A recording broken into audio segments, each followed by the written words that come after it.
Senhor Jesus, em Mateus capítulo 5, verso 27 ao verso 32, dando continuidade ao Sermão do Monte, ele agora fala da quebra do sétimo mandamento. E neste caso, ele agora novamente corrigindo, a interpretação viciada, distorcida dos fariseus, dos escribas, dos saduceus. Ele vem fazer um alinhamento com o correto entendimento com o princípio e o espírito da lei, do decálogo, dos 10 mandamentos. A nossa meditação, ela se deterá em apenas os versos 27 e 28, porque do verso 29 e verso 30, ele aborda um segundo aspecto, e o verso 31 e 32, ele aborda um terceiro aspecto. Então, no verso 27 a 28, o Senhor Jesus ele fala da motivação, da intenção do coração. Verso 29, verso 30, ele fala a respeito de evitar, de como não cair na queda do pecado, da quebra do sétimo mandamento. E o verso 31 e 32, ele fala a respeito das consequências da quebra do sétimo mandamento. Então, em primeiro lugar, vamos falar da motivação. Então, onde que o Senhor Jesus, no verso 27, verso 28, ele diz assim: ouvistes que foi dito, não adulterarás? Eu, porém, vos digo, qualquer que olhar para uma mulher com intenção impura no coração, já adulterou com ela. Observemos que o Senhor Jesus, como eu disse no verso 27, ele novamente cita o sétimo mandamento, mas ao citar o sétimo mandamento, na verdade, ele não está apenas citando o sétimo mandamento, ele está aqui fazendo uma correção do entendimento que os judeus tinham. O grande problema do farisaísmo é que eles haviam limitado a obediência a atos externos, a atos visíveis e verificáveis, e anulando então que a intencionalidade, a motivação, aquilo que é oculto e não verificável aos homens, não poderia ser julgado e não deveria ser considerado pecado. Então o indivíduo ele poderia olhar, cobiçar, ele poderia intentar, ele poderia mal intencionar, sexualmente inclusive com outra mulher ou mulheres, desde que ele não externalizasse o ato, ou desde que ele não consumasse o ato de adultério. O que o Senhor Jesus ele vem aqui nos trazendo é que ele contraria não o mandamento, mas a interpretação, conforme nós já vimos na interpretação do sexto mandamento, E aqui o Senhor Jesus ele diz no verso 28, eu, porém, vos digo.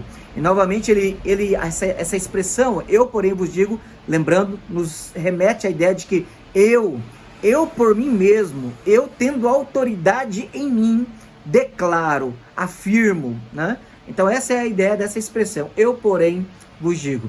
E o que ele diz de si mesmo, sendo esta declaração uma rejeição das interpretações viciadas e distorcidas dos fariseus, dos escribas e dos saduceus. O Senhor Jesus ele diz, qualquer que olhar para uma mulher com intenção impura. Observe bem que o Senhor Jesus ele diz que é pecado tanto o ato externo, a consumação do ato, o processo de abordagem, como inclusive aquilo que inicia o adultério, que é a intenção impura. Então nós vemos que o Senhor Jesus ele diz, aquele que apenas olhar para uma mulher com intenção impura, já adulterou com ela. Nós devemos lembrar aqui que primeiro, lembrando de Jó, quando ele diz, fiz um pacto, fiz uma aliança com os meus olhos, de jamais olhar para a donzela no seu caminho. A palavra do Senhor, ela nos adverte, dizendo que a intenção do coração, aquilo que é pecado apenas do nosso conhecimento na nossa mente, é tão ofensivo a Deus, porque Deus conhece. Hoje nós temos uma situação em que a pornografia, ela tem se alastrado. A pornografia, ela tem alcançado nível imensurável. Porque a maioria das pessoas tem tablets, computadores, celulares. E a distância do toque da sua mão, do aparelho, ele pode então acessar o mundo. Ele tem acesso a sites ilimitados. de pornografia. E aí nós devemos lembrar que mesmo que a pessoa não faça o adultério de forma consumada, mas a intenção impura no coração é em si adultério. Obviamente, você que é casado, se a sua esposa souber ou ver ou lhe fragar num ato de acesso à pornografia, ela se sentirá humilhada, ofendida e o seu pecado a ofenderá profundamente. Então, nós devemos lembrar que, embora há gradatividade de pecado, graus diferentes de pecado, e obviamente o ato consumado com outra pessoa, porque o adultério sempre envolve uma terceira pessoa, é algo muito mais grave, muito mais ofensivo, muito mais destrutivo, com consequência muito maior. Mas lembremos que a intenção impura é tão pecado quanto o ato consumado. É isso que o Senhor Jesus aqui nos traz. Em Mateus capítulo 15, verso 19 e 20, o Senhor Jesus ele nos adverte da seguinte forma: porque do coração procedem maus desígnios, homicídios, adultérios, prostituição, furtos, falsos testemunhos, blasfêmias. Então nós sabemos que toda maldade, toda perversidade, todo pecado, ele originalmente, ele nasce no coração, ele nasce na má intenção, quer seja maus desejos, más intenções, quer sejam homicídios, quer sejam adultérios, quer seja prostituição, quer seja o furto ou o falso testemunho, ou seja, a acusação mentirosa contra alguém.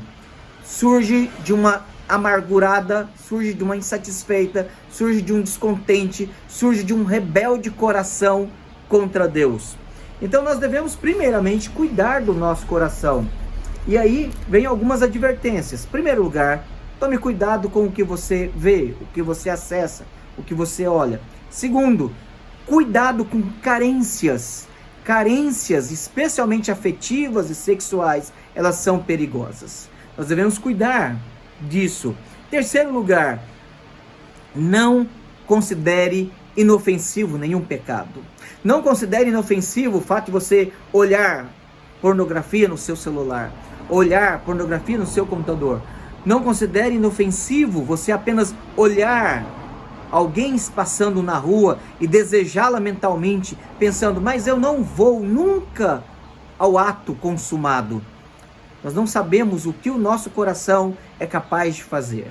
Então nós não podemos namorar o pecado, nos aproximar do pecado, porque se nós nos aproximarmos do pecado sob a tentação de Satanás, o nosso coração pode ser perigosamente desenfreado para consumar os atos.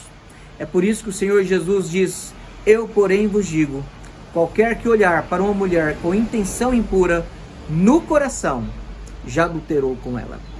Que Deus nos abençoe, que nós possamos ter o temor do Senhor e que nós possamos então discernir os motivos do nosso coração, discernir as nossas carências, discernir o pecado que nos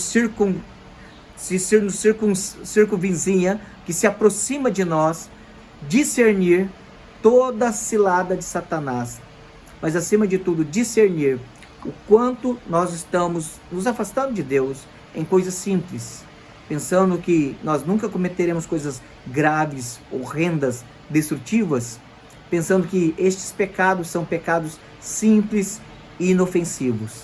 Não existe pecado inofensivo. Todo pecado, ele é destrutivo. Todo pecado, ele é consequente. Todo pecado, ele é venenoso e altamente prejudicial para a nossa vida espiritual, para os nossos relacionamentos e para que a glória de Deus flua através de nós. Que Deus nos abençoe, no nome de Jesus. Amém.